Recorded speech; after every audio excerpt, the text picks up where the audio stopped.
pessoal, meu nome é Daniela Veloso, seja bem-vindo a mais um vídeo aqui no meu canal. E hoje nós vamos falar sobre as aves.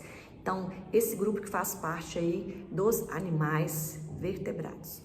Qual que é a característica principal que a gente pode definir o grupo das aves? Então, sempre relacionando ao grupo anterior, que é o grupo dos répteis, ao grupo que virá, que será o grupo dos mamíferos. Então, as aves agora, a gente pode definir que toda ave voa? Não. Antigamente vinha até essa informação nos livros de ciência, mas hoje a gente sabe que não, nem toda ave voa.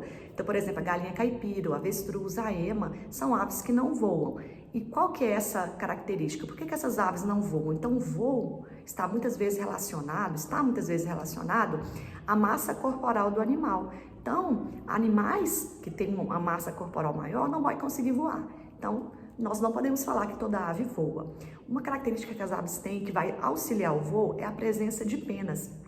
Essas penas, então, elas vão atuar no corpo das aves numa manutenção corpórea, auxiliando aí também o controle da temperatura corporal e, ao mesmo tempo, auxiliando o voo. Porque essas penas, ela vai criar uma camada de ar isolante ali, auxiliando também o voo e também fazendo esse controle de temperatura corporal, já que as aves é o primeiro grupo de animais que são endotérmicos, ou seja, eles conseguem controlar a sua temperatura corporal, eles não precisam do calor do sol para manter constante a temperatura do seu corpo. Então, ela vai apresentar estruturas que vão auxiliar a execução dessa função do seu corpo, e as penas é uma dessas estruturas. Uma outra característica que a gente pode falar das aves é que a respiração delas acontece por meio de pulmões. E ligado a esses pulmões estão presentes os sacos aéreos. Esses sacos aéreos têm a função de auxiliar essa respiração também e deixar o corpo da ave mais leve, que o objetivo é deixar esse corpo leve para auxiliar o voo. Um exemplo, as aves não têm dentes, as aves têm bicos. Então, se as aves tivessem dentes, seria mais um fator que aumentaria o seu peso, né, a sua massa corporal. Além disso, a ave também não tem bexiga urinária, já que a bexiga urinária é um órgão que vai armazenar a urina. Então, ela armazenar essa urina aumentaria a sua massa. Então, elas também não têm bexiga urinária.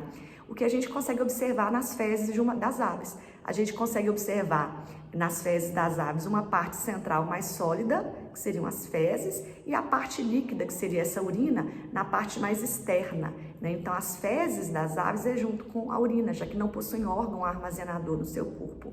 As aves também, elas têm ovos, assim como os répteis tinham, e são ovos com casca, e o objetivo da casca também é proteger o embrião que pode se desenvolver, que está lá dentro. Também são animais que não precisam da água para se reproduzir, porque agora eles também têm esse ovo com casca. Esse bico nas aves tem formatos diferentes, e esse bico está relacionado ao tipo alimentar da ave. Então, por exemplo, o tucano tem um bico mais alongado, serrilhado, já que ele precisa quebrar as cascas das frutas, buscando as suas sementes. O beija-flor tem um bico mais alongado, em forma de canudo, já que seu alimento ele se encontra no estado líquido. Então, o bico está relacionado à alimentação. Uma outra característica muito importante das aves é a presença de ossos pneumáticos, ou ossos porosos, ossos cheios de ar. São aqueles ossos furadinhos, né? Então, esses ossos deixam o corpo da ave mais leve, porque não são ossos densos, né? E isso aumentaria a massa corporal desses animais. As aves, elas têm um osso chamado de quilha ou carina, é um osso peitoral. Esse osso peitoral das aves é aonde vai estar inserido ali os músculos peitorais, né? E os músculos peitorais são músculos extremamente fortes e importantes, porque a sua função é permitir o batimento das asas do corpo do animal. Uma outra característica muito importante que a gente encontra nas aves é a presença de uma glândula chamada glândula uropigiana. O que essa glândula faz? Principalmente naquelas aves aquáticas, marinhas, que precisa ir até a água do rio ou do mar para buscar o seu alimento, geralmente são os peixes. Se ela não tivesse essa glândula, o que ia acontecer? Quando ela afundasse nessa água em busca do seu alimento, a água iria encharcar suas penas, aumentaria sua massa e ela iria afundar e iria morrer. Então, ao longo do processo evolutivo, na parte posterior do seu corpo, ela tem uma glândula que vai produzir um óleo.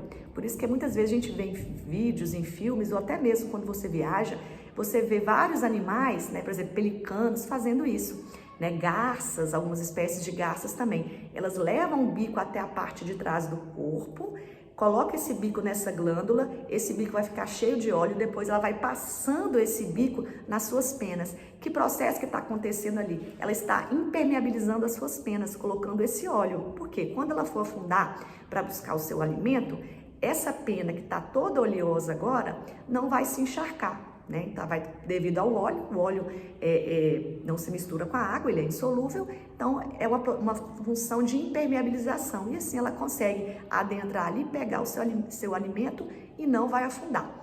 Então, dentro do grupo das aves, são essas as características principais que vocês devem saber.